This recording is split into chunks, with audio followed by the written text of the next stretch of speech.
Hi అండి, good morning. అందరూ బాగున్నారా? నేనైతే సూపర్ అండి. మీరు కూడా బాగుండాలని కోరుకుంటున్నాను. నేనైతే ఒక విషయం చెప్పాలనుకుంటున్నానండి. ఇది ఎవరిని ఉద్దేశించింది కాదు, ఏదో నేను చెప్పాలనుకుంటున్నా చెప్తున్నా. అసలు ఈ జనరేషన్ అసలు ఎటు పోతుందో ఏం జరుగుతుందో అర్థం కాకుండా ఉంది. పెళ్ళి అయిన వాళ్ళైతేనేమో మొగుడికి పెళ్ళాం విలువ తెలుస్తలేదు, పెళ్ళానికి మొగుడి విలువ తెలుస్తలేదు. కొంతమందికి మాత్రమే. ఇంకా కొంతమంది గొడవలు పడుకుంటా అయినా ఏదో కలిసిమెలిసి ఉంటున్నారు. ఇంకా కొంతమంది మాత్రం అన్యోన్యంగా ఉంటున్నారు. సక్రమంగా పెళ్ళైన వీళ్ళే ఇలా ఉంటున్నారంటే ఇప్పుడు కొత్తగా లవ్ మ్యారేజ్లని ఎవరికి తోసినట్టు వాళ్ళు చేస్తున్నారు కదా. అసలు వాళ్ళు ఏం చేస్తారో అర్థం కావట్లేదు. మెచ్యూరిటీ లేని మైండ్తో మైనర్ పిల్లలు ఏం చేస్తారో అర్థం కాని పరిస్థితిలో వాళ్ళు ఉన్నారు. ఒక అట్రాక్షన్ స్టేజ్లో ఉండి వాళ్ళు ఏం చేస్తారో అర్థం కాని పరిస్థితులు ఉన్నారు వాళ్ళు.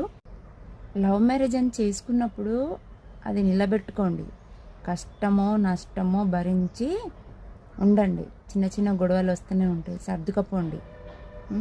మెచ్యూరిటీ లేని టైంలో పెళ్ళి చేసుకొని మీ జీవితాలు మీరే ఖరాబ్ చేసుకుంటారు కదా. వాడెవడో ఆ అమ్మాయిని అంత దారుణంగా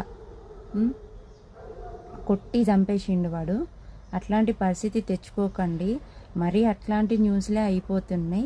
పెళ్ళి చేసుకున్నందుకు కష్టమో నష్టమో అనుభవించండి. కానీ ఒకటి ఏంటంటే చాలామంది అబ్బాయిలు పెళ్ళిళ్ళు కాక బాధపడుతున్నారు. జాబ్స్ ఉన్నోళ్ళు బాధపడుతున్నారు, జాబ్స్ లేని వాళ్ళు బాధపడుతున్నారు.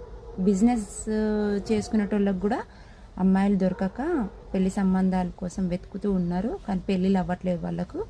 అయినా కూడా వాళ్ళు ఇంకా ఎదురు చూస్తూనే ఉన్నారు సంబంధాలు దొరకకపోతే అని. కానీ మీరు తొందరపడి పెళ్ళిళ్ళు చేసుకుంటున్నారు కదా. చేసుకున్నందుకు ఆ పెళ్ళి నిలబెట్టుకోండి. ఎట్లా అంటే చిన్న చిన్న గొడవలు వచ్చినా ఓపికతోని ఓడ్చుకొని ఉండండి. ప్రాణాలు తీసుకుంటున్నారు కదా. ఆ అమ్మాయిని అబ్బాయి చంపినా, అబ్బాయిని అమ్మాయి చంపినా పోయి ఏదో జైల్లో పోయి చూస్తుంటారు. అవసరమా ఇవన్నీ? కష్టమో నష్టమో భరించండి. లేదంటే ప్రేమ పెళ్ళి అనే అవసరం లేదు. ఇవన్నీ పనికిరాని చేష్టలు చేయకుండా నిమ్మలంగా ఉండండి. అర్థమైందా? నేను చెప్పేది అందరిని ఉద్దేశించేసింది కాదు, ఇది నాకు చెప్పాలనిపించింది నేను చెప్పిన. ప్రేమ పెళ్ళి అంటే అందరికి ఒక బొమ్మలాట అయిపోయింది. తల్లిదండ్రులను వదిలేసి వెళ్ళిపోవడం ఆడపిల్లలకి మగపిల్లలకి చాలా అలవాటైపోయింది.